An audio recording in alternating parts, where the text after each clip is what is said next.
नमस्कार साथियों, स्वागत है आपका इकोनॉमिक मास्टर यूट्यूब चैनल पर। आइए शुरू करते हैं आर्थिक परिदृश्य को।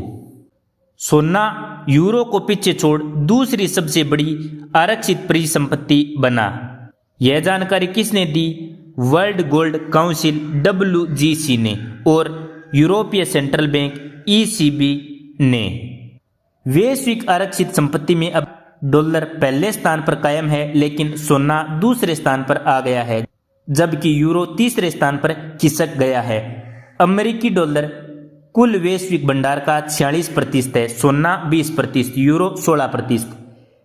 इसका कारण दुनिया भर के केंद्रीय बैंकों द्वारा भारी खरीदारी की गई है सोने की, जैसे चीन, रूस, भारत और तुर्की। कारण भू राजनीतिक अनिश्चितता, जैसे रूस यूक्रेन युद्ध, इजराइल ईरान संघर्ष आदि। अमेरिकी डॉलर पर निर्भरता कम करना, मुद्रास्फीति से बचाव, क्योंकि महंगाई के दौर में सोने को एक सुरक्षित और विश्वसनीय संपत्ति माना जाता है। अगला टॉपिक, BSNL ने लॉन्च की देश की पहली बिना सिम वाली 5G FWA सेवा। कब? 18 जून 2025 को। कहां पर?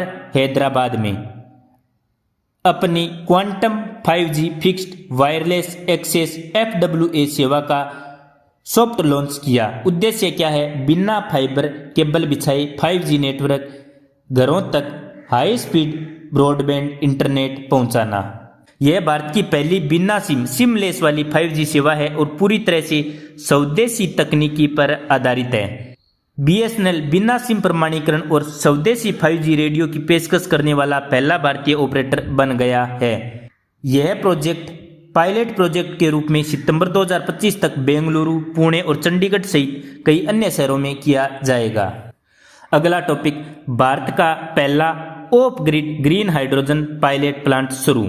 कब? 23 जून 2025 को अडानी न्यू इंडस्ट्रीज लिमिटेड द्वारा।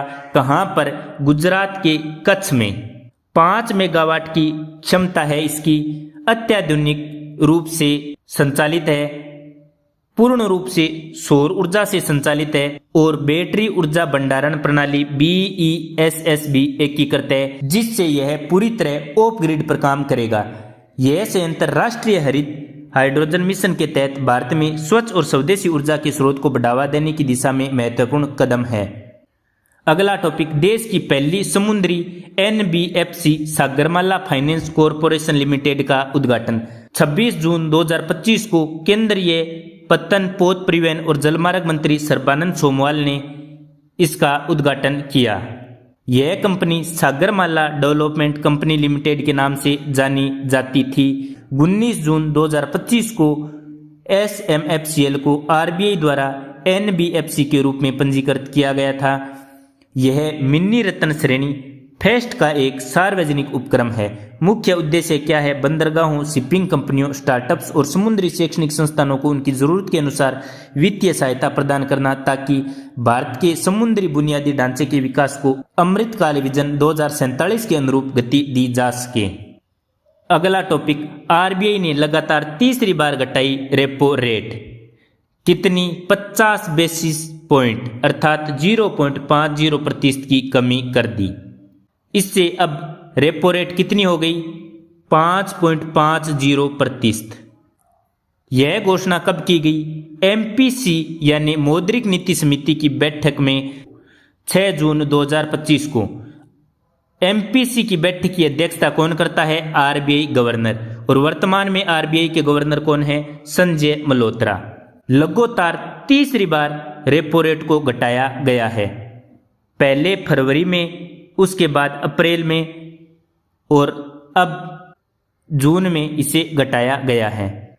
फरवरी में 25 आधार अंकों की, अप्रैल में 25 आधार अंकों की और जून में 50 आधार अंकों की कटौती की है। MPC की बैठक में SDF यानी स्टैंडिंग डिपॉजिट फैसिलिटी दर को 5.75% से घटाकर 5.2% कर दिया गया है और MSF दर को 6.25% से घटाकर 5.75% कर दिया गया है। आरबीआई ने 2025-26 के लिए जीडीपी ग्रोथ का अनुमान 6.5% पर बरकरार रखा है। आरबीआई द्वारा देश में रिटेल महंगाई के अनुमान को घटाकर 3.7 कर दिया है। अगला टॉपिक कृषि क्षेत्र पर सांख्यिकी रिपोर्ट जारी। 2011-12 से जीवीए में 225% की वृद्धि। शीर्षक क्या है रिपोर्ट का? कृषि और संबंधित क्षेत्रों से उत्पादन के मूल्य पर सांख्यिकी रिपोर्ट 2011-12 से 2023-24 किसने प्रकाशित की? एनएसओ यानी राष्ट्रीय सांख्यिकी कार्यालय ने। कब? 27 जून 2025 को। कृषि एवं संबंधित क्षेत्रों के सकल मूल्य संवर्धन में 225% की वृद्धि दर्ज की गई, जो 1502,000 करोड़ से बढ़कर 4,878,000 करोड़ हो गया। स्थिर मूल्यों पर सकल उत्पादन मूल्य जीवीओ 2011-12 में कितना था? 1908,000 करोड़ और 2023-24 में कितना हो गया? 2,949 करोड़ यानी 54.6% की वृद्धि हुई। रिपोर्ट के मुख्य बिंदु: अनाजों में केवल धान और गेहूं ही 2023-24 में सभी अनाजों की जीवीओ यानी स्थिर मूल्यों का लगभग 85% हिस्सा रहा है। 5 राज्यों उत्तर प्रदेश, मध्य प्रदेश, पंजाब, तेलंगाना और हरियाणा ने 2023-24 में अनाज के जीवीओ में लगभग 53% योगदान दिया है। 2023-24 में मसालों के जीवीओ में मध्य प्रदेश 19.2% की हिस्सेदारी के साथ शीर्ष स्थान पर है। कर्नाटक दूसरे पर और गुजरात तीसरे स्थान पर रहा है। 2023-24 में फल समूहों में केले का स्थिर मूल्य जीवीओ 47,000 करोड़ और आम का 46,100 करोड़ रहा। सब्जी समूह के जीवीओ में आलू का योगदान सबसे अधिक रहा।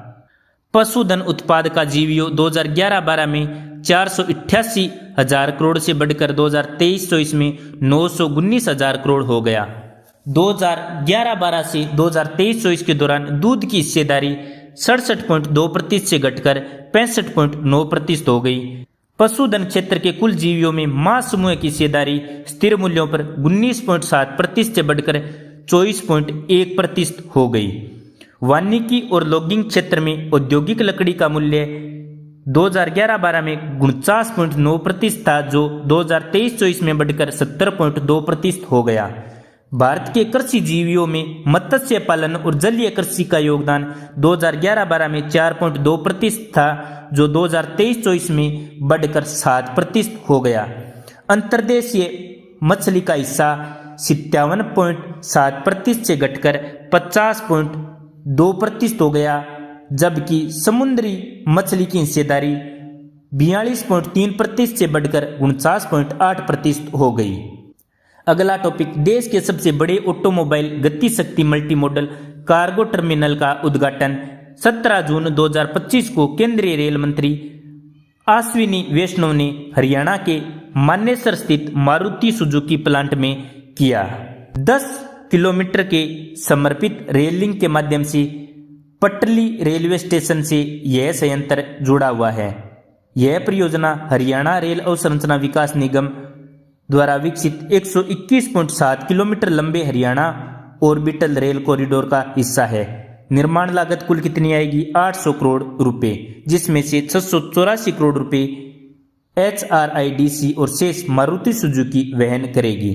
टर्मिनल की लोडिंग क्षमता प्रति वर्ष 4.5 लाख ऑटोमोबाइल है, जो देश में सबसे अधिक है। अगला टॉपिक, विश्व बैंक रिपोर्ट, भारत में अत्यधिक गरीबी घटकर 5.3% पर आई।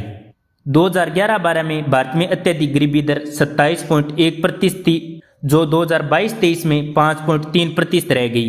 इस अवधि के दौरान 171 मिलियन लोगों को अत्यधिक गरीबी से बाहर निकाला गया।